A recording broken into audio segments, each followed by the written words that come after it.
오늘 하나님 말씀 요한계시록 21장 1절에서 7절.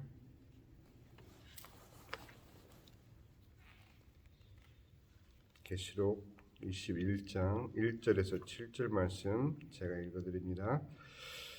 또 내가 새 하늘과 새 땅을 보니 처음 하늘과 처음 땅이 없어졌고 바다도 다시 있지 않더라.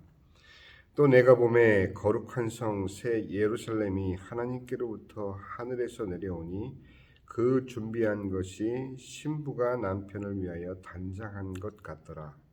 내가 들으니 보좌에서 큰 음성이 나서 이르되 보라, 하나님의 장막이 사람들과 함께 있음에 하나님이 그들과 함께 계시리니 그들은 하나님의 백성이 되고 하나님은 친히 그들과 함께 계셔서 모든 눈물을 그 눈에서 닦아주시니 다시는 사망이 없고 애통한 것이나 곡하는 것이나 아픈 것이 다시 있지 아니하리니 처음 것들이 다 지나갔음이러라.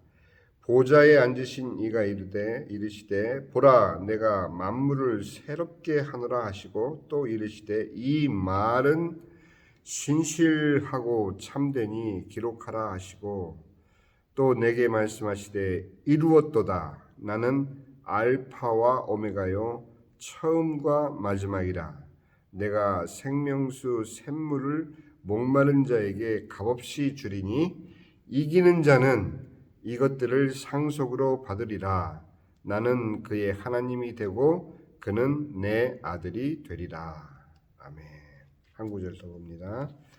창세기 1장 1절.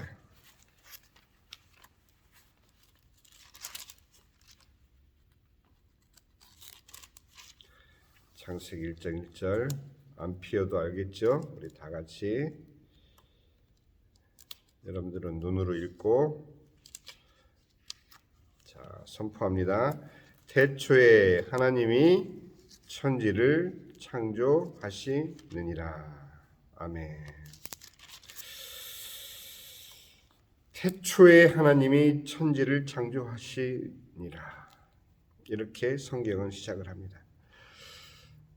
임마누엘 칸트는 사람의 이성으로 하나님의 존재를 증명할 수 없다라고 선언해버렸습니다. 그가 순수 이성 비판에서 분명히 선언한 것이죠.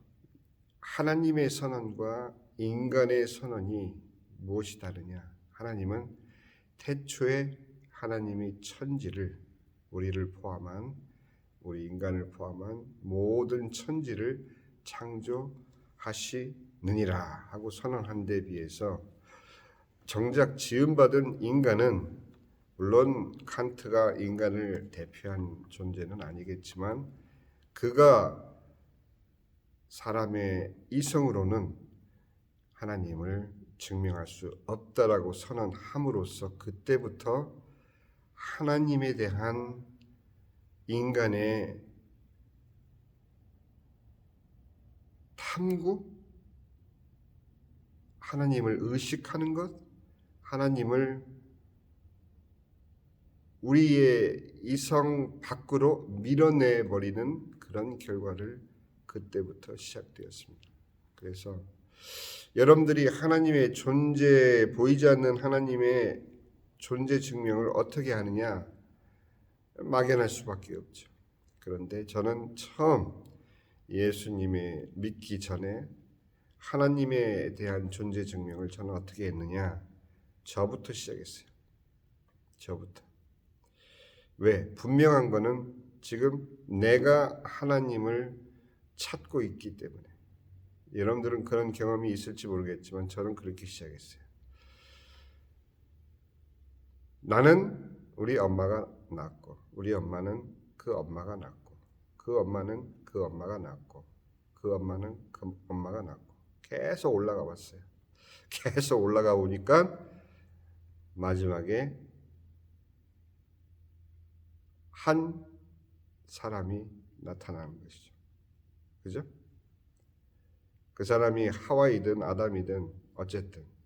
그럼 이제 여기서 저는 다 받아들였어요. 그래가지고 좋다.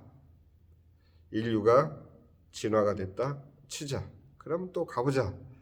그 원숭이는 그 엄마 원숭이, 그 엄마 원숭이는 그 할머니 원숭이, 할머니는 그 증조 할머니, 고조 할머니 계속 올라갔어요. 그럼 마지막 원숭이는 또 어디서 왔어요? 또 뭔가가 변했겠죠? 그래서 또 계속 올라가요. 계속 올라가면 인간이 발견한 최초의 단세포로 무엇을 얘기했느냐? 그 당시 제가 생물 시간에 배웠던 거는 코아세르베이트라는 아주 말미잘 그 훨씬 이전에 단세포까지 올라갔어요. 좋다 얘기예요. 그러면 그 단세포가 나의 시작이라고 치자. 그럼 걔는 어디서 왔느냐? 말장난이 아니고 저는 굉장히 심각했었습니다.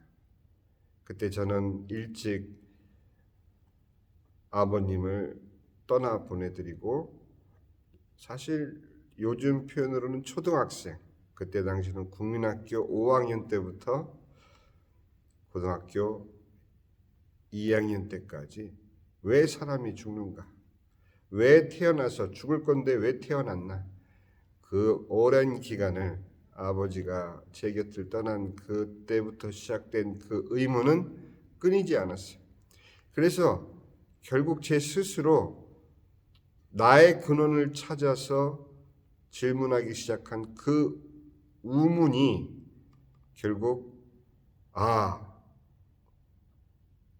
누군가 이 땅을 만드신 분이 아니고서는 나는 존재할 수 없도다라는 항복에 이르게 되었던 것이에요. 칸트가 아마 이 방법을 썼다면 그렇게 쉽게 인간의 이성으로 하나님을 찾을 수 없을 거다.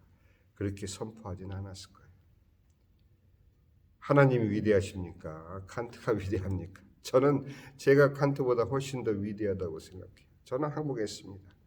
누군가 나를 창조하지 않고서는 나는 이 땅에 존재할 수가 없는 존재이구나.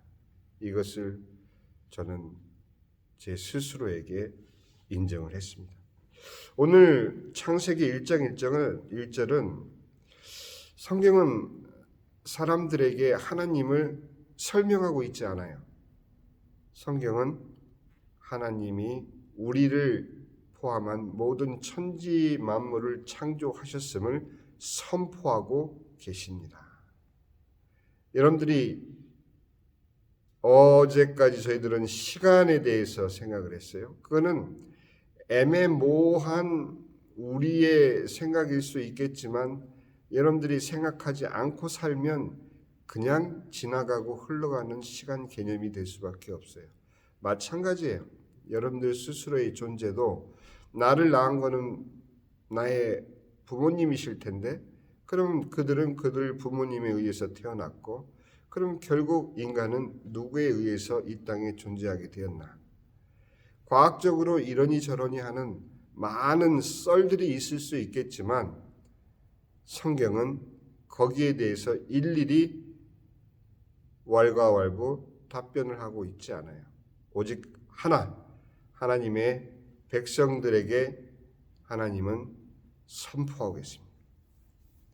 이 음성을 듣는 자는 하나님이 자기를 창조하셨음을 믿고 그 믿음으로 이 성경을 받아들일 수 있겠지만 그것이 아직도 의심되는 사람은 제가 했던 그 방법을 한번 권해드리고 싶어요.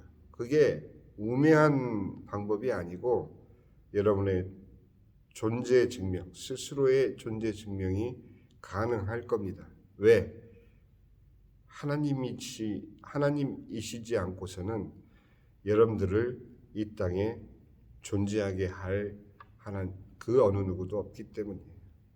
생각하세요. 내가 누구 아빠, 누구 엄마, 누구 자식으로 살아오는 그 미사여구 이전에 나는 누구인가에 대한 분명한 자기 존재 증명이 묻고 대답하는 과정이 없이 여러분들이 현실을 살아간다면 여러분들이 이 땅에서 누리는 그 모든 것 여러분들에게 의미 있다고 여겨지지만 우리가 살펴본 바에 의하면 우리에게는 현재가 없다라는 사실, 우리에게 있는 것은 오직 과거와 우리가 알지 못하는 미래뿐이라는 것.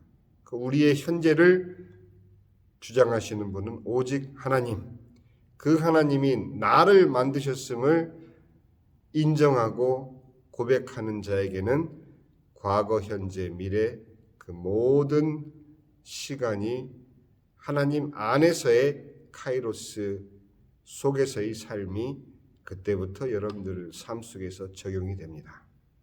그렇지 않으면 여러분들은 그냥 일반적으로 흐르는 시간 속에서 내가 어디서 왔는지조차 모른 채 현실 속에서 사는 듯한 착각 속에 살다가 어디로 가는지도 모르는 여러분들의 종말을 맞게 되는 것이에요.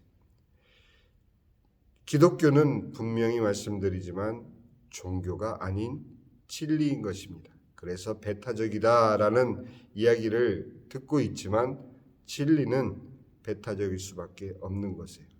타협할 수 있는 것이 진리가 아니기 때문이죠. 오늘 이 창세기 1장 1절 말씀 그리고 계시록 21장 1절에서 7절 말씀은 바로 창세기 1장 1절이 우리의 시작이라면 계시록 21장 1절에서 7절은 우리의 마지막을 말해주고 있기 때문이에요. 그래서 하나님께서 우리에게 분명히 알려주시는 것은 나는 처음과 나중이요 알파와 오메가요. 그때 당시에 헬라어의 시작 알파벳이 알파, 끝이 오메가, 그것을 상징하는 것이죠. 처음과 마지막이요. 분명히 요한계시록 21장 6절에서 그렇게 말씀을 하셨어요. 자, 오늘은 짧은 시간이지만 여러분들의 시작을 창세기 1장 1절에서 우리는 살펴봤고 또 여러분들의 종말, 여러분들의 마지막 미래죠. 그 미래를 이 요한계시록 21장 1절에서 7절에서 우리는 찾아봤어요. 감추어진 진리가 아니고 우리의 시작과 우리의 마지막이 성경에 분명히 나와 있다라는 얘기죠. 이것을 받아들이는 여러분들이 되시기를 주님의 이름으로 축원드립니다. 고민하세요. 고민하시고 내가 예수님을 믿노라 하지만 그 예수님을 믿는 이유와 또 하나님이 나를 이 땅에 창조하신 목적이 무엇인지를 알고자 하는 그 마음으로 여러분들이 이 예배를 동참하시고 성경을 대하시기를 주님의 이름으로 축원합니다. 기도합니다. 하늘에 계신 우리 아버지 이름이 거룩히 여김을 받으시오며 나라의 마옵시며 뜻이 하늘에서 이루어진 것 같이 땅에서도 이루어지이다. 오늘날 우리에게 일용할 양식을 주옵시고 우리가 우리에게 죄 지은 자를 사하여 준 것 같이 우리 죄를 사하여 주옵시고 우리를 시험에 들게 하지 마옵시며 다만 악에서 구하옵소서. 나라와 권세와 영광이 아버지께 영원히 있사옵나이다. 아멘.